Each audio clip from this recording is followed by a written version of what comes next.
à me poser cette question-là parce que, vous savez, vous êtes un journaliste sportif, vous connaissez à la matière les règles. Vous savez parfaitement, un contrat avec un équipementier, il est soumis à ce qu'on appelle une clause de confidentialité. Cette clause de confidentialité vous interdit d'exposer le contenu du contrat à travers la presse ou dehors.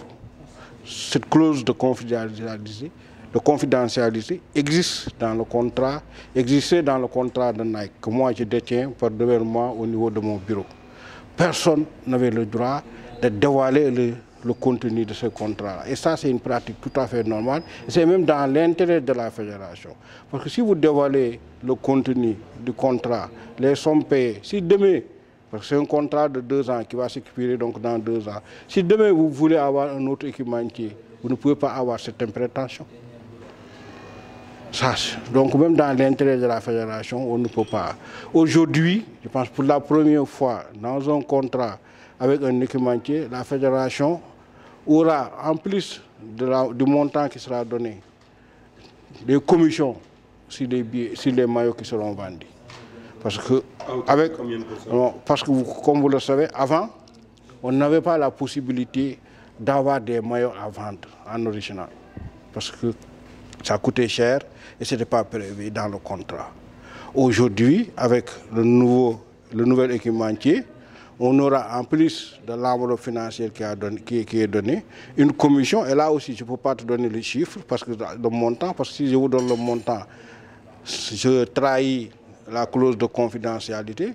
Et ensuite, demain, si je vais négocier avec un autre équipementier, je ne pourrai pas avoir des prétentions élevées. Ce qui est important, c'est qu'aujourd'hui, nous avons privilégié une enveloppe financière, mais également, surtout, des commissions sur les maillots à vendre. Ça nous permettra, la commission qui est retenue, ça je peux vous le dire, par rapport à ce qui était dans le contrat de Nike, la commission est inférieure. Le montant, le forfait, je ne parle pas de commission, le montant qui était prévu est inférieur à celui qui était prévu dans le contrat de Nike. Mais, en compensation, nous allons gagner sur la vente des billets et sur la vente des maillots. Et pour la première fois, nous allons créer une boutique de vente des maillots de l'équipe nationale. Déjà, les ventes en ligne vont commencer incessamment au plus tard lundi. C'est ça la nouveauté. Pour la première fois au Sénégal, la fédération de basket aura des maillots originaux en vente et aura également une commission sur les billets, sur les maillots qui seront vendus. On avait 2 options, soit nous acheter les maillots et les revendre, ou bien permettre à l'équipementier de vendre sous la surveillance de la fédération et de prendre une commission sur le maillot vendu. C'est ce que nous avons opté pour la deuxième solution. Ce contrat, il a été signé légalement en ma présence, en présence de Gorgui Sidien, premier vice-président, mais également de Samba Gueye, le président de la commission marketing de la fédération et président de la Ligue de Dakar. Nous l'avons signé également dans l'hôtel où logeait l'équipe de San Antonio, parce qu'en vérité, aujourd'hui, l'objectif de la fédération, c'est d'établir des relations de partenariat avec San Antonio.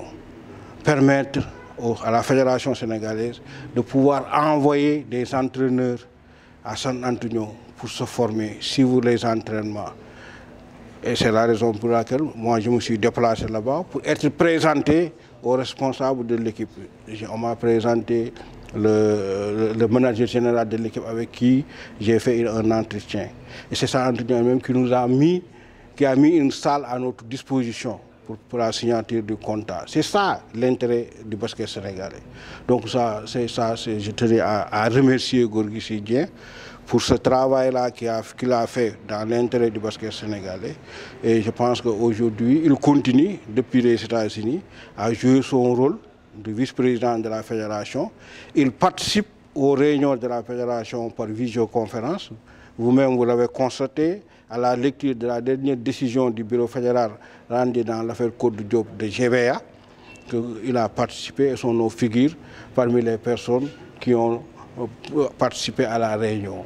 Lors de la réunion du comité directeur, effectivement, qui a créé la commission de comptabilité et la commission de haute performance également, il a participé par visioconférence. Aujourd'hui, si vous êtes au Canada, aux États-Unis ou partout dans le monde, vous pouvez participer à une réunion. Et si vous participez à une réunion, ça veut dire que vous continuez à mener vos activités et à faire votre fonction normalement.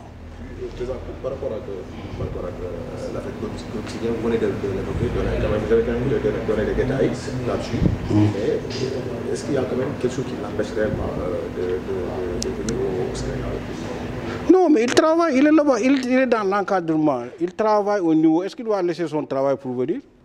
On est en pleine saison NBA. C'est ça, je sais que c'est ça. Je pense que moi, je ne suis pas au courant de quoi que ce soit. Ce que je sais, c'est qu'aujourd'hui, il travaille à San Antonio et je pense qu'il est respecté là-bas parce qu'il faisait partie de la délégation officielle qui était venue en France. Il a voyagé avec l'équipe et a même été présenté pendant la mi-temps comme étant l'un des légendes de l'équipe. Donc c'est ça. Par rapport à ce que dit Alex. Je vous ai dit tout à l'heure qu'il participe aux réunions par visioconférence. Parce qu'il y a des réunions statutaires. C'est les réunions statutaires qui sont les réunions visées. Donc, chaque fois qu'il y a une réunion statutaire, il participe par visioconférence, il est consulté, et il donne son avis et il donne son point de vue.